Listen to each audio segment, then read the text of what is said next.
Global পয়েন্টের পক্ষ থেকে আপনাদের সকলকে স্বাগত জানাচ্ছি।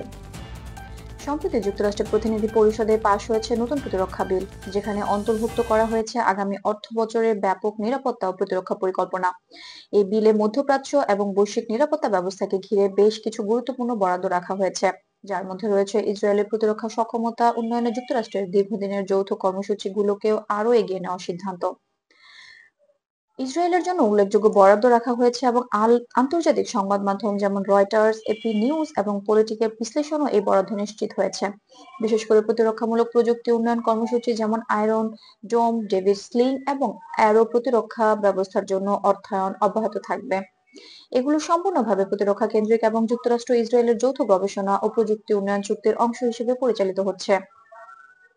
বিলে এমন একটি বিধানও রয়েছে যে ভবিষ্যতে যদি আন্তর্জাতিক নিষেধাজ্ঞা বা প্রযুক্তিগত সীমাবদ্ধতার কারণে তেল আবিব কোনো চাপের মুখে পড়ে, তবে যুক্তরাষ্ট্র আইনগত কাঠামোর ভেতর থেকে সহযোগিতা করবে।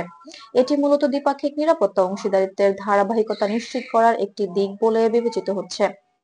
অন্যদিকে পুরো প্রতিরক্ষা বাজেটের পরিমাণ রাখা হয়েছে মোট প্রায় $901 বিলিয়ন। আন্তর্জাতিক সংবাদ মাধ্যমের তথ্য অনুযায়ী এটি যুক্তরাষ্ট্রের ইতিহাসে অন্যতম বৃহৎ প্রতিরক্ষা বরাদ্দ হিসেবে বিবেচিত হচ্ছে। এর ভেতরে রয়েছে বিভিন্ন গবেষণা, প্রতিরক্ষা প্রযুক্তি উন্নয়ন, আন্তর্জাতিক প্রশিক্ষণ কর্মসূচি এবং নিরাপত্তা সহায়তা উদ্যোগ। এই বরাদ্দের অংশ হিসেবে ইউক্রেনের জন্য রাখা হয়েছে $800 মিলিয়ন সহায়তা, যা প্রতিরক্ষা প্রস্তুতি ও নিরাপত্তা ব্যবস্থায় ব্যবহৃত হবে বলে কংগ্রেসীয় রিপোর্টে উল্লেখ রয়েছে। এই সহায়তা ন্যাটো অংশীদারিত্ব ও আঞ্চলিক স্থিতিশীলতা ধরে রাখতে যুক্তরাষ্ট্রের চলমান প্রতিশ্রুতির অংশ। বিশ্ব সূত্রগুলো জানাচ্ছে, এই প্রতিরক্ষা বিল কেবল নির্দিষ্ট কোনো অঞ্চলের জন্য নয়, বরং বৈশ্বিক নিরাপত্তা পরিস্থিতি বিবেচনা করে সাজানো হয়েছে।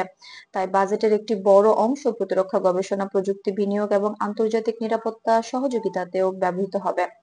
এছাড়া যুক্তরাষ্ট্রের অভ্যন্তরে এই বিলকে ঘিরে কিছু আলোচনাও রয়েছে, যেখানে অর্থ বরাদ্দের পরিমাণ এবং অগ্রাধিকার নিয়ে বিতর্ক দেখা দিচ্ছে। তবে সামগ্রিকভাবে বিলটি দুই প্রধান দলের সমর্থন পেয়েছে এবং আন্তর্জাতিক মিত্রদের সঙ্গে নিরাপত্তা সহযোগিতা বজায় রাখতে এটিকে গুরুত্বপূর্ণ পদক্ষেপ হিসেবেও দেখা হচ্ছে। এই সমস্ত বিশ্লেষণে স্পষ্ট যে নতুন প্রতিরক্ষা বিল যুক্তরাষ্ট্রের দীর্ঘমেয়াদী নিরাপত্তা নীতি, আন্তর্জাতিক অংশীদারিত্ব এবং প্রতিরক্ষামূলক প্রযুক্তি উন্নয়নের দিকগুলোকে আরো দৃঢ় করার উপর জোর দিয়েছে। ইসরায়েলের জন্য রাখা বরাদ্দ মূলত যৌথ প্রতিরক্ষা প্রকল্প এবং প্রযুক্তিগত সহায়তার ক্ষেত্রে সীমাবদ্ধ, যা বহু বছর ধরে চালু থাকা নিরাপত্তা চুক্তির ধারাবাহিকতা। গ্লোবাল পয়েন্টের পক্ষ থেকে এতক্ষণ আমাদের সঙ্গে থাকার জন্য ধন্যবাদ। নতুন সব আপডেট পেতে চ্যানেলটি সাবস্ক্রাইব করে আমাদের সাথেই থাকুন।